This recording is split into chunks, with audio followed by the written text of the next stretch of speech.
സ്നേഹം എന്നത് ലോജിക്കൽ ആണോ ഇമോഷണൽ ആണോ? ശരിയും തെറ്റുമില്ല. ഇതിൽ ഏതാണ് നിങ്ങളുടെ അഭിപ്രായം? അത് ലോജിക് ആണോ അതോ ഇമോഷൻ ആണോ? കാരണം ഒരു സ്നേഹബന്ധത്തിലേക്ക് ഇറങ്ങുന്നതിന് മുമ്പ് അതിന്റെ പ്രായോഗിക വശങ്ങൾ എല്ലാം മനസ്സിലാക്കിയതിനു ശേഷം മാത്രമേ ഇറങ്ങൂ എന്ന് പറഞ്ഞു നിൽക്കുന്ന ചിലരുണ്ട്. ഒരുപക്ഷെ പണി കിട്ടിയവരായിരിക്കും.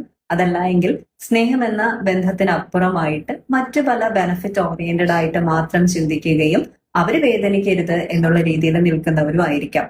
ഇമോഷണലി ചിന്തിക്കുന്നവര് സ്നേഹത്തെ വളരെ വൈകാരികമായിട്ട് ഇനിയും വേദന കിട്ടിയാലും കുഴപ്പമില്ല, സ്നേഹം എന്നത് വികാരങ്ങളോടുകൂടി മാത്രം നമുക്ക് എക്സ്പ്രസ് ചെയ്യാൻ പറ്റുന്നതാണ് എന്നുള്ള രീതിയിൽ നിൽക്കുന്നതായിരിക്കാം. അല്ലെങ്കിൽ തുടക്കത്തിന്റെ ആവേശമായിരിക്കാം. ഇന്ന് വരെ മറ്റൊരു ബന്ധത്തിലും ഇൻവോൾവ് ആയിട്ടുണ്ടാകണമെന്നുമില്ല.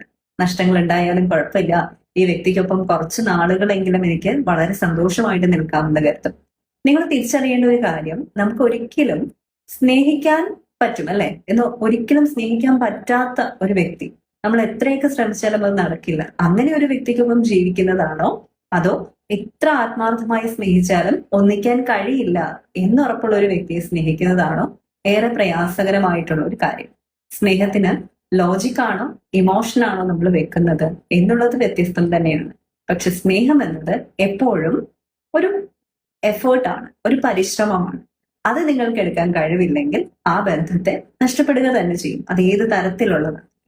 ഇപ്പൊ സ്നേഹം എന്ന് പറയുന്നതിനെ നമ്മൾ വെറുതെ കണ്ണ് പൂട്ടി അന്ധമാണ് എന്നൊക്കെ പറഞ്ഞ് ഒരു ബന്ധത്തിന് വേണ്ടിയിട്ടുള്ള സ്നേഹത്തിൽ നിൽക്കരുത്.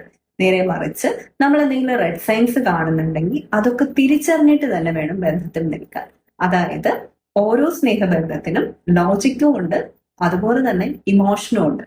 ഇമോഷണലി ആണ് നമ്മൾ കണക്റ്റഡ് ആകുന്നതെങ്കിൽ അതിന്റെ ലോജിക് സൈഡ് നോക്കുക. കാരണം ലോങ് ടേമിലേക്ക് ഒരു കോമ്പറ്റബിലിറ്റി ആവശ്യമാണല്ലോ. നിങ്ങൾ ബഹുമാനിക്കപ്പെടുന്നുണ്ടോ? നിങ്ങളുടെ മൂല്യം തിരിച്ചറിയുന്ന വ്യക്തിയാണോ? നിങ്ങളെ മനസ്സിലാക്കാൻ ശ്രമിക്കുന്ന വ്യക്തിയാണോ? നിങ്ങൾ എത്ര ടഫ് ടൈംസിലും നിങ്ങളുടെ കൂടെ ഉണ്ടാകുമെന്ന് ഉറപ്പിക്കാൻ പറ്റുന്ന ഒരു വ്യക്തിക്കൊപ്പമാണോ? ഇതൊക്കെ നിങ്ങൾ മനസ്സിലാക്കേണ്ട കാര്യം. അപ്പൊ സ്നേഹം എന്ന് പറയുന്നത് ഇമോഷൻസും ലോജിക്കും ഒക്കെ ചേർന്നിട്ടുള്ള ഒരു മഹാസംഭവം തന്നെയാണ്. പക്ഷേ അതിനൊരു ലോജിക് സൈഡ് മാത്രമേ ഉള്ളൂ, ഇമോഷൻ സൈഡ് മാത്രമേ ഉള്ളൂ എന്ന് വാദിക്കാൻ നമുക്ക് സാധിക്കില്ല. അതുകൊണ്ട് തന്നെ വേദനിക്കപ്പെടും എന്ന് ഉറപ്പുണ്ടെങ്കിലും നമ്മൾ എന്ത് ചെയ്യും? ചില വ്യക്തികളെയൊക്കെ നമ്മൾ സ്നേഹിച്ചു നിൽക്കും. ഇനി ഒന്നിച്ചു കഴിഞ്ഞതിന് ശേഷം സ്നേഹിക്കാം എന്ന് പറഞ്ഞു വരുന്നു, പിന്നെ പണി കിട്ടുന്ന ബന്ധങ്ങളും ഉണ്ട്. എന്തു തന്നെ ആയാലും റെഡ് സൈൻസ് തിരിച്ചറിയുക.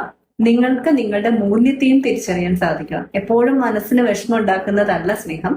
സ്നേഹം എന്ന് പറയുന്നത് ഒരു ആനന്ദമാണ്.